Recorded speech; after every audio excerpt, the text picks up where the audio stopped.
Bonjour à tous et bienvenue sur la chaîne. On se retrouve aujourd'hui pour le tirage des énergies du mois de septembre pour les taureaux, ascendant taureau et lune en taureau. Ceci est un tirage général, donc s'il ne résonne pas avec votre situation, je vous conseille de regarder le tirage de votre signe ascendant et celui de votre signe lunaire afin d'avoir plus d'informations. Si vous ne connaissez pas votre signe ascendant ou votre signe lunaire, je vous ai mis en barre d'informations des liens qui vous permettront de les calculer.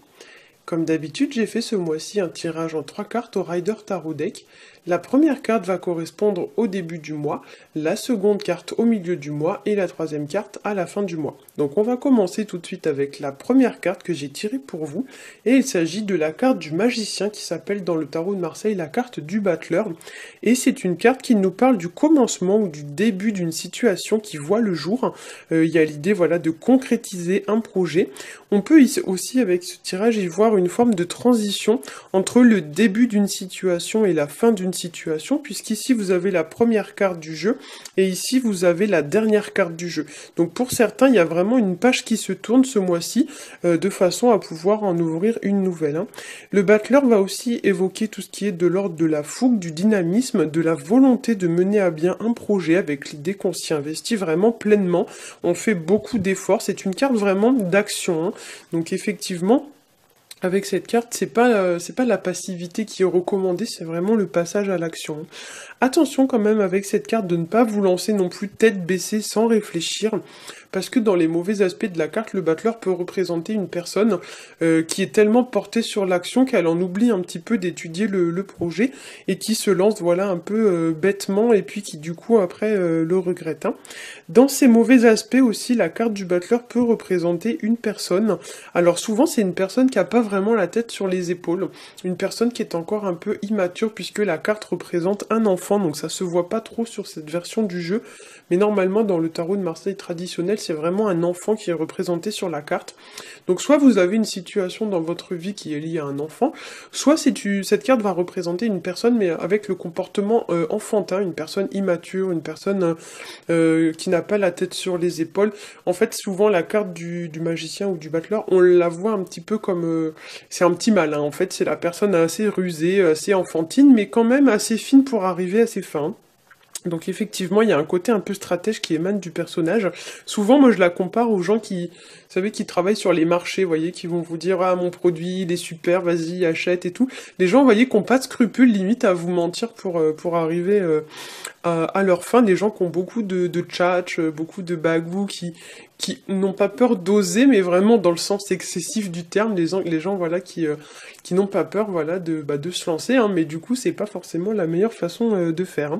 Cette carte peut aussi nous parler d'une personne voilà, immature, mais aussi un peu vénale, donc qui ne voit que le côté financier d'une situation, ou une personne qui est attachée beaucoup à l'argent, à l'apparence, à la beauté, nanana, mais qui n'a pas vraiment de structure, enfin une personne qui est vraiment un petit peu trop immature, enfin je sais pas comment dire ça, mais une personne voilà qui s'attache vraiment aux détails mais pas au fond d'une situation ou d'une personne. Ça peut nous parler aussi d'une personne impulsive, donc un petit peu avec un tempérament d'adolescent, donc qui se lance tête baissée comme ça mais qui bêtement réfléchit pas. Ça peut nous parler aussi d'une personne qui n'a pas beaucoup de vécu ou d'expérience de la vie, comme si c'était un bois vert. Vous voyez, on dit des fois le bois il est encore un peu vert, bah c'est un peu ça, la personne n'est pas assez aguerrie, elle n'a pas assez vécu de choses dans sa vie pour pouvoir vraiment savoir de quoi elle parle, si on peut dire ça comme ça. Ça peut nous parler aussi d'une personne qui vend entre guillemets du rêve, une personne voilà qui se fait passer pour ce qu'elle n'est pas, qui essaye de vous en mettre plein la vue, puisque la carte porte quand même le nom du magicien.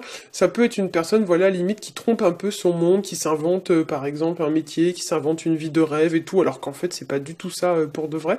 Mais la personne voilà, mettons qui vous en met plein la vue sur Facebook avec des super photos et tout, alors qu'en fait voilà c'est juste c'est juste de l'ego. C'est vrai que la carte elle porte le numéro 1 et le 1 c'est vraiment un chiffre qui est rattaché au soi.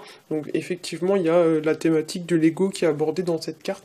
Donc du coup pour certains ouais, il y a quelque chose à régler avec ça, ou alors ça peut vous parler aussi de d'acquérir une certaine forme de confiance en soi, de se construire, si on peut dire ça ainsi, et de devenir vraiment soi-même, voilà, quitte à écarter de sa vie certaines personnes, hein. Alors, on va passer à la carte numéro 2, qui est la carte du monde, et comme je vous l'ai dit tout à l'heure, c'est une carte qui va nous parler souvent de fin de cycle, puisque c'est la dernière carte du jeu. Elle nous parle aussi de voyage, donc c'est une carte qui va favoriser notamment les voyages à l'étranger, ou alors les gens qui ont un rapport avec l'étranger, par exemple une personne de nationalité étrangère, hein. C'est une carte qui peut nous parler aussi, donc le monde, ça peut représenter le monde qui nous entoure, à savoir la société dans laquelle on vit, et pour certains, vous allez avoir une situation ce mois-ci qui va être en lien avec votre entourage ou avec des gens de votre entourage. La carte vous invite aussi à trouver votre juste place, on en a parlé juste avant avec l'idée de se construire, comme si vous deviez trouver votre juste place, peu importe l'opinion que les gens porteront sur vous, ne tenez pas compte du regard des autres et de ce qu'ils vont dire, hein.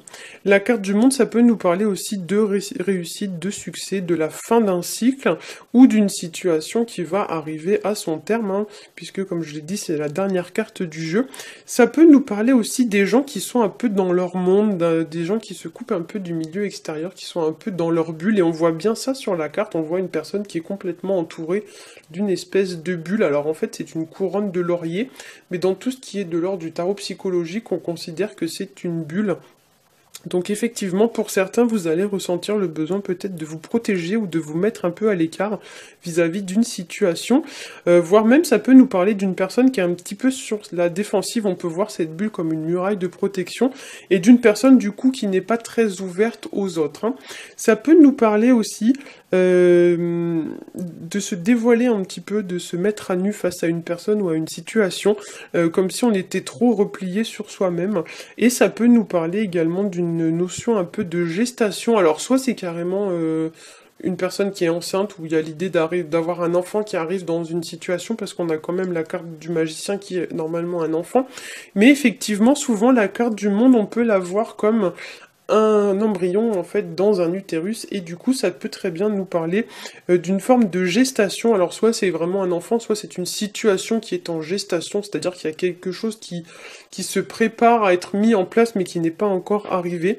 On peut y voir voilà l'idée d'une naissance ou même d'une forme de renaissance, voilà, où pour certains vous avez des projets qui vont bientôt être annoncés, mais pour l'instant vous gardez un peu ça pour vous et vous ne l'avez pas encore annoncé à tout le monde, hein. Alors on va passer à la dernière carte qui est la carte de la tour, et c'est une carte qui va nous parler d'un changement de situation. Alors souvent c'est un changement de situation qui est quand même assez, comment dire, irréversible, dans le sens où c'est une situation où souvent après c'est un peu difficile de revenir en arrière. Donc c'est une situation qui change de forme, ça peut être n'importe quoi, n'importe quelle situation, mais il y a quelque chose qui change de forme, qui évolue, qui se transforme. Il y a l'idée avec cette carte de déconstruire quelque chose qui va pas pour reconstruire ensuite par-dessus quelque chose qui est beaucoup plus épanouissant, qui est beaucoup mieux et qui est beaucoup plus en accord avec vos valeurs. Cette carte nous parle aussi de prise de conscience soudaine, voire même brutale.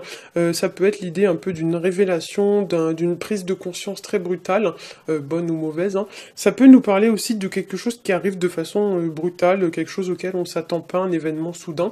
Ça peut être même une surprise, donc pareil, bonne ou mauvaise. Alors c'est vrai que la carte ici, elle fait un peu flipper, hein, normalement. C'est vrai que dans le tarot de Marseille traditionnel, la carte, elle est beaucoup moins effrayante, si l'on peut dire ça comme ça. Pour autant, c'est pas une mauvaise carte, hein. Je vais essayer de vous trouver l'autre carte pour vous montrer, mais je sais pas si je l'ai à côté ou pas.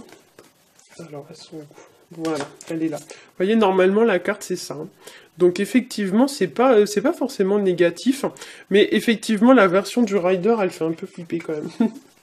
Alors avec cette carte, ça pourrait nous parler aussi d'aller saisir une opportunité. Il y a l'idée qu'il y a quelque chose qui se présente à vous, mais que ça va pas forcément se représenter deux fois de suite, notamment sur le plan financier, parce que cette carte-là, en général, alors c'est vrai que sur cette version-là, on la voit pas trop, mais ça fait un petit peu penser au jackpot. Vous voyez, il y a plein de petits cotillons là qui sortent de partout, et hop, faut vite aller les attraper, parce qu'après, il y aura plus rien. Donc c'est vrai que pour certains, ça peut nous parler d'une opportunité à saisir, ou du moins il y a quelque chose, voilà, il y a un truc à tenter, mais ça va pas se représenter deux fois de suite, donc c'est maintenant ou jamais, quoi. Avec cette carte, on pourrait aussi y voir l'idée de... Alors, soit vous tombez de haut par rapport à une situation, par exemple, vous avez appris quelque chose et vous tombez de haut, enfin, il y a vraiment cette notion de hauteur et de tomber de haut sur les deux cartes. Hop, voilà. Ou soit ça peut nous parler d'une personne qui est pas franchement accessible, dans le sens où la personne elle est trop, par exemple, trop isolée, trop dans sa bulle, etc. Et du coup, vous êtes difficilement accessible pour les gens qui vous entourent, hein. Donc il y a l'idée un petit peu de faire preuve d'ouverture sur le monde. Ça peut nous parler aussi d'un bâtiment, d'une entreprise. Alors c'est vrai que souvent la tour, on la rattache soit à votre maison, donc soit c'est une situation en lien avec votre foyer, votre maison, soit ça représente un bâtiment, donc tel que l'entreprise dans laquelle vous travaillez, mais ça peut représenter aussi tous les bâtiments publics, style hôpital, style palais de justice. Vous voyez, peut-être vous allez être convoqué par exemple pour un rendez-vous, je sais pas moi, à l'hôpital ou un truc comme ça, mais c'est un bâtiment public mais officiellement reconnu. Enfin, en fait, quand vous passez devant le bâtiment, vous savez que c'est ça, quoi. Donc peut-être que pour certains, vous avez une problématique en lien soit avec votre foyer, votre domicile, votre maison, soit c'est un bâtiment public, ou soit c'est l'entreprise dans laquelle vous travaillez. Et comme ici on a la carte du magicien qui annonce le commencement et la mise en place d'un projet, peut-être même que certains ont pour projet de se mettre à leur compte et de construire leur entreprise, parce que du coup la carte du magicien c'est aussi une carte de construction et d'un projet qui se matérialise vraiment concrètement. Alors pour certains, ouais, il est possible que vous mettiez en place une entreprise ou quelque chose dans ce style-là. Cette carte peut aussi nous parler d'un sentiment, voilà, d'échec. Voilà, comme j'ai dit, on peut tomber un peu de haut. Ça peut nous parler aussi d'une forme de colère où il y a un petit peu l'idée, en fait, avec cette carte que il y a des choses que vous avez contenues en vous, donc on le voit bien un petit peu ici, cette forme... J'ai mon téléphone qui sonne, désolé. Il y a l'idée un peu ici, voilà, il y a quelque chose qui est retenu à l'intérieur de vous, et là, ici, on vous dit, paf, faut que ça pète. En fait, il y a un truc qui doit sortir, faut que ça pète, parce que vous avez gardé trop de choses pour vous, et il y a l'idée, voilà, que maintenant, il est temps de les expulser. Et c'est vrai que souvent la carte de la tour, on peut la rattacher un peu à une forme de colère. Peut-être que pour certains, va y avoir une grosse colère. Vous allez taper un peu votre crise ou quelque chose comme ça en fin de mois. Mais ce sera vraiment pour vous libérer. Donc c'est une crise salutaire, c'est pour vous libérer de quelque chose. Voilà, j'espère que ce tirage aura su vous aiguiller. Si c'est le cas, n'hésitez pas à liker, à partager et à vous abonner. Pour ma part, je vous souhaite à tous un très bon mois de septembre et je vous dis à bientôt.